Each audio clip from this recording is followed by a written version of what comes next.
Welcome back, everyone. My name is Michelle, and this is Horror Book Hell Hound.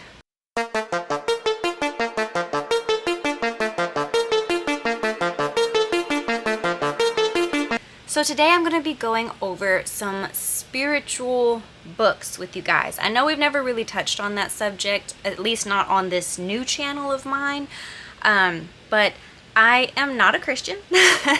For those of you who follow me on other social media, you probably already know I belong to the Satanic Temple. For right now, I really want to discuss and talk about some of these books that have kind of led me to this path and have really helped me along my journey to kind of branch away from Christianity, because like a lot of you, I started out within the realm of Christianity.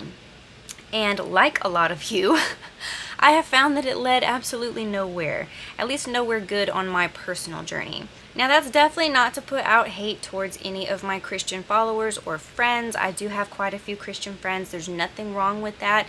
Your religion is yours and mine is mine, and that's how we're going to keep it.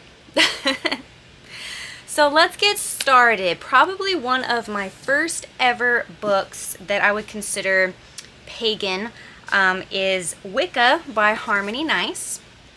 So first of all, I had to buy this book because the cover was so pretty, and at the time I was following Harmony Nice on YouTube whenever she released this book. I love Harmony Nice. She is gorgeous. She is a wonderful person. I believe she has stopped making YouTube content just for, mental health reasons, personal reasons. Like, there's life outside of YouTube, and I promote that to my core. YouTube is not everything. So I do believe that she actually stopped making YouTube content, but her channel is still up if you want to go check out some of her older videos about Wicca. This book was definitely interesting. It's definitely a beginner all the way to Wicca kind of book. This is the first book I bought about Wicca. The second one, because Harmony Nice recommended it, was just, Wicca, A Guide for the Solitary Practitioner by Scott Cunningham. This book is really interesting. It has a lot of beginner information. I've written all inside of mine, but it just has a lot of really good information. If you find yourself really drawn to Wicca or paganism in general, a lot of the rules within Wicca can be applied to paganism or are very similar. But just so you know, Wicca and witchcraft are definitely not the same thing. You can be a witch who happens to be Wiccan, but not all Wiccans are witches, if that makes sense. Now, the next book that I picked up on my spiritual journey, and there have been some books in between these, keep in mind, it's just they didn't really vibe with me, or I didn't really grasp them. I don't know, some of these books that we're going to talk about today are kind of riding that cusp of just not being able to really understand the philosophy behind it, but here we are. By the way, I am sorry for how loud my air conditioner is. I know that it can be really loud sometimes, and normally I film with the air conditioner off, but today is so fucking hot.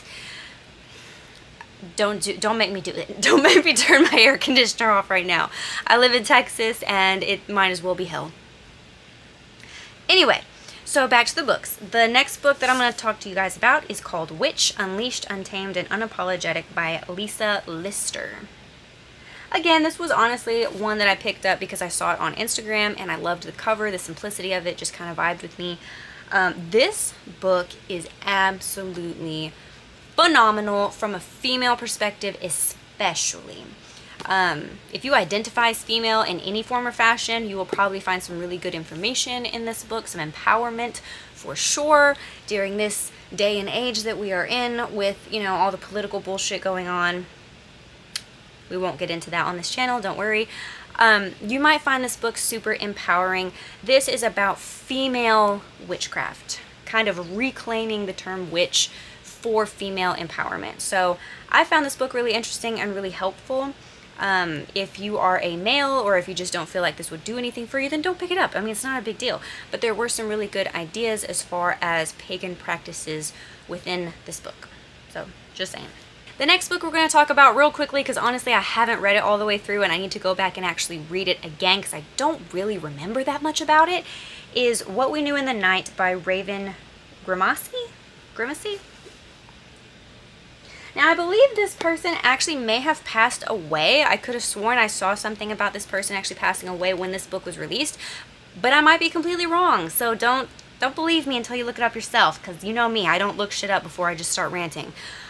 This book is really interesting. Like I said, I have not really read all the way through it, but from what I'm getting is that, you know, this is more of like a beginning type philosophy, if that makes sense, to like witchcraft and paganism, and more of like a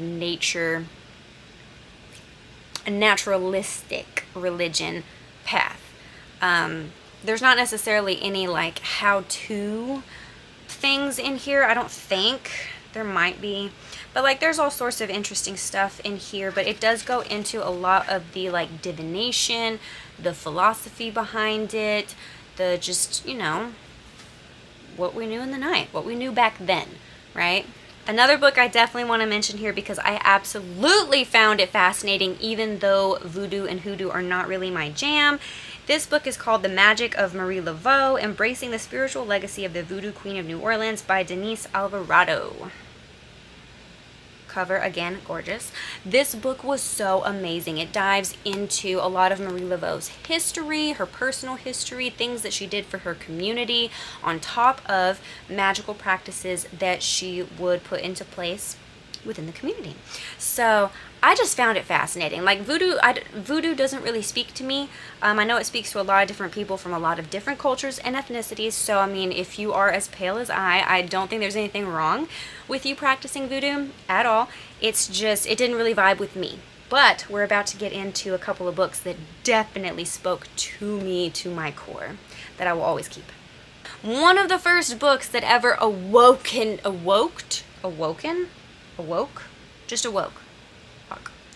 One of the first books that ever hit me to my core as far as like, wow, this is a spiritual deity, spirit, whatever it is, that I really mesh with and that I feel a call to, was Santa Muerte, The History, Rituals, and Magic of Our Lady of the Holy Death by Tracy Rollin.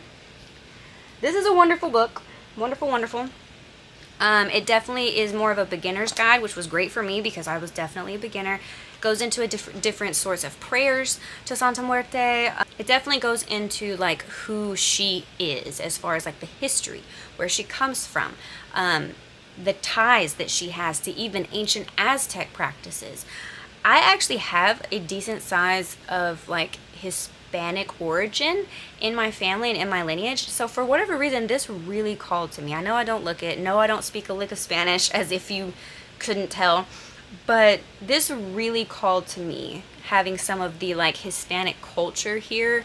No, I don't like appropriate it, no I don't try to like mesh into that world because I was not raised in that world. But something about Santa Muerte just like speaks to my heart for many different reasons. And I won't get into that here, but this is definitely a good book if you're interested in working with her.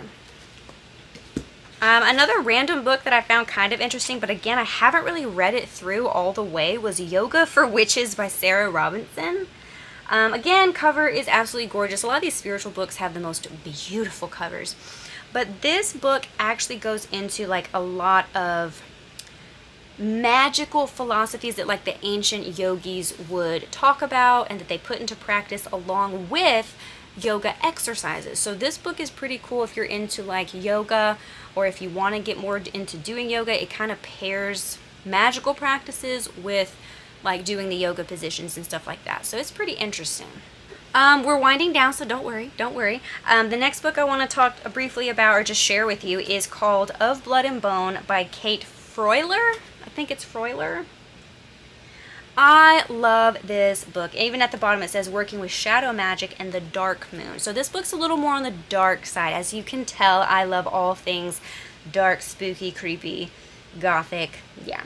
So naturally I'm inclined to pick up a book about shadow magic, about working with blood and bones and all this stuff. So a lot of people immediately think that this is talking about like voodoo and hoodoo, or what is it called, Santeria or something like that.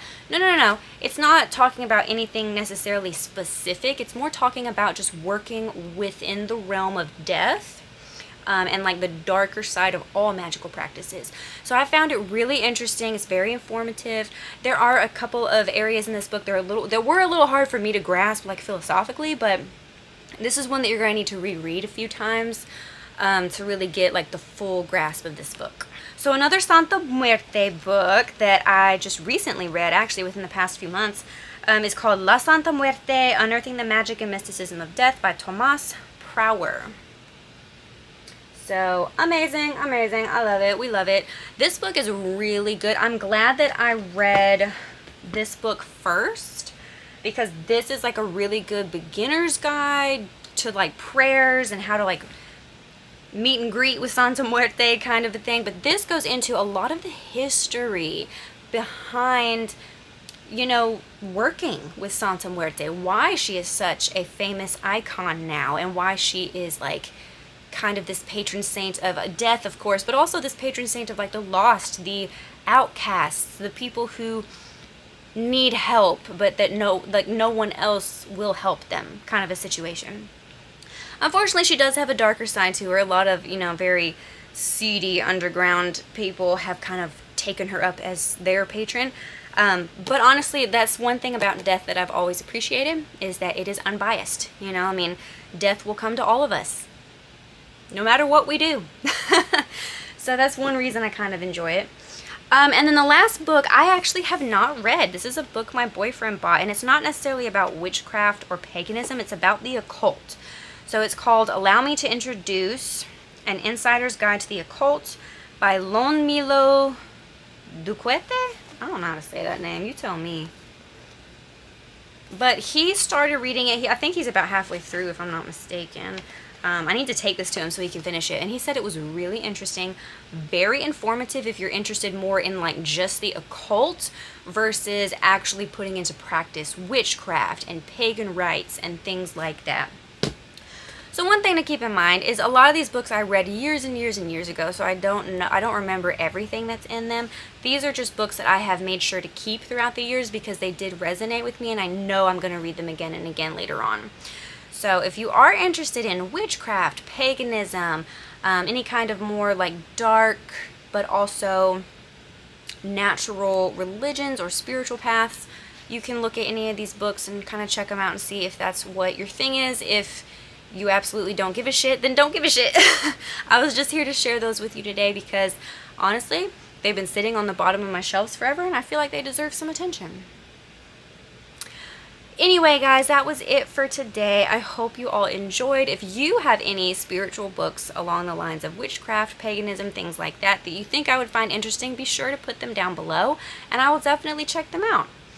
If you enjoyed today's video, be sure to hit the like button, subscribe if you haven't already, and I will see you all in the next one. Peace out, Hell Hounds!